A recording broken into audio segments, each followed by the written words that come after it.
கவி விருந்தினர் கவி கவிஞர் கப்ளிசேட் எழுதிய மரண வீடுகள். மரண வீடுகளில் வழிந்தோடுகிறது ஏதுமற்ற வெறுமைகளும் ஏக்கங்களும். கிடத்தப்பட்ட உடல்களின் போர்த்தப்பட்ட துணிகளுக்குள் அடங்கிவிடுகிறது மனிதனின் பேராசைகள்.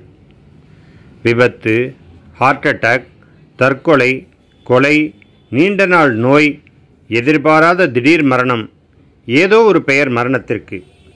சிறு குழந்தை, குழந்தையின் தாய், புது மாப்பிள்ளை, புது பெண், வயதான தாத்தா, பிரியமான பாட்டி, மரணத்தின் வலை யாவரையும் கச்சிதமாக சுருக்கிட்டு விடுகிறது.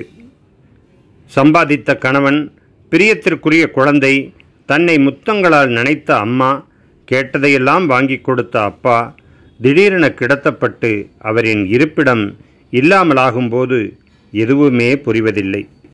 மரணம் ஒன்றுதான், ஆனால் இழப்புகளில் எத்தனை விதம், எத்தனை வலி, எத்தனை வேதனை, எத்தனை பரிதவிப்பு. அழுகைகளில் அமைதி, ஆர்ப்பாட்டம், எதிர்கால பயம், யதார்த்தங்கள் முகத்தில் அறையும்போது இடிந்து போய் விடுகிறது இதயம். புதைத்துவிட்டு வந்த பிறகும் நினைவுகளில் நீங்காத புயலாக களைத்து போடுகிறது கனவுகளை, புரட்டி போடுகிறது நினைவுகளை, கிழித்து போடுகிறது இதயங்களை. மரண வீடுகள் மீண்டு விடுகின்றன. துக்கங்கள் கண்ணாடி போல உடைந்து விடுகின்றன. மீண்டும் துளிர்க்கும் உற்சாகங்களும் கொண்டாட்டங்களும் மகிழ்ச்சிகளும் மறதியின் வரங்களாக இருப்பது இயற்கையின் நீதி.